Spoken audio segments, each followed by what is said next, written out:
নির্বাচনে অনিয়মকারী কর্মকর্তা পুলিশের সাজা বৃদ্ধির প্রস্তাব।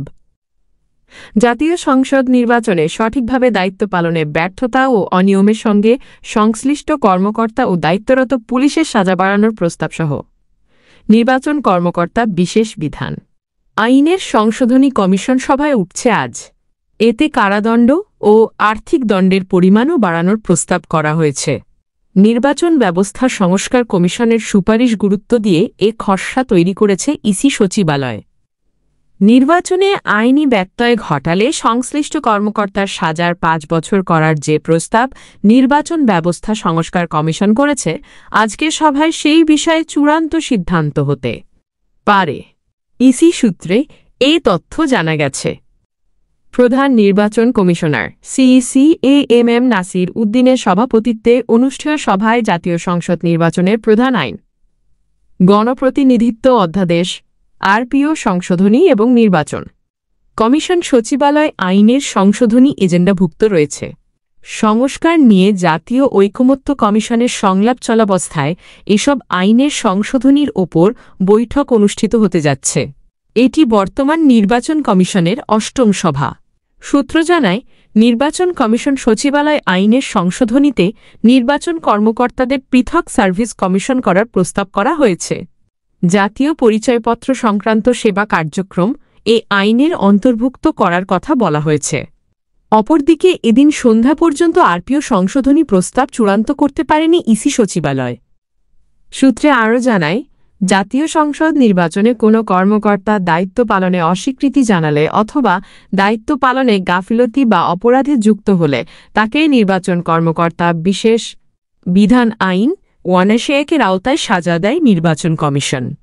খসড়ায় নির্বাচন কর্মকর্তার সংজ্ঞায় রিটার্নিং কর্মকর্তা, সহকারী রিটার্নিং কর্মকর্তা, ভোট কেন্দ্রে দায়িত্বরত ভোটগ্রহণ কর্মকর্তা ও আইনশৃঙ্খলা রক্ষাকারী বাহিনীর সদস্যদের বিষয়টি স্পষ্ট করা হয়েছে।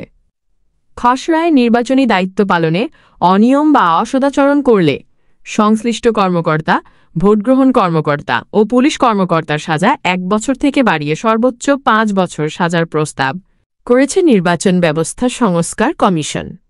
আর অর্থদণ্ড ৫,০০০ টাকা থেকে বাড়িয়ে ১ লাখ টাকা প্রস্তাব করা হয়েছে। নির্বাচন কমিশনে প্রস্তাবের সঙ্গে নীতিগত একমত হয়েছে।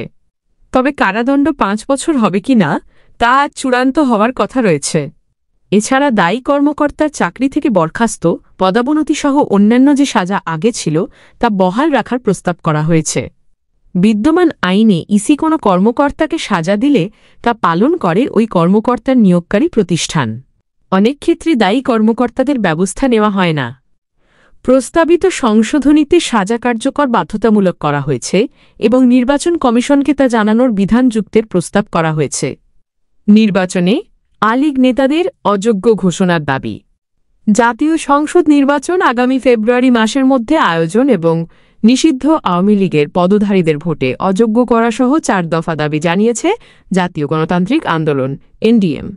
বাকি দুটি দাবি হচ্ছে, আগামী ২ মাসের মধ্যে সংসদীয় সীমানা চূড়ান্ত এবং নির্বাচনী ব্যয় বাড়িয়ে ৫ লাখ টাকার বিধান যুক্ত করে আরপিও সংশোধন করা। সোমবার রাজধানীর আগারগাঁওয়ে নির্বাচন ভবনে প্রধান নির্বাচন কমিশনার সিইসি এএমএম নাসির উদ্দিনের সঙ্গে বৈঠকে তারা এসব দাবি জানান। বৈঠক শেষে এনডিএম চেয়ারম্যান ববি হাজ্জাজ তাদের দাবির কথা সাংবাদিকদের জানান। এদিন বাংলাদেশ আমজনগণ পার্টির একটি প্রতিনিধি দলও সিইসির সঙ্গে পৃথক বৈঠক করে।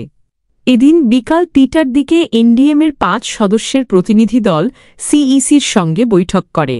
পরে ববি হাজ্জাজ সাংবাদিকদের বলেন, আরপিও এর প্রার্থীর অযোগ্যতায় নিষিদ্ধ আওয়ামী লীগ নেতাদের যেন কোনোভাবে লুকিয়ে ভোটে অংশগ্রহণ না করতে পারে সে বিধান যুক্ত করার প্রস্তাব করা হয়েছে।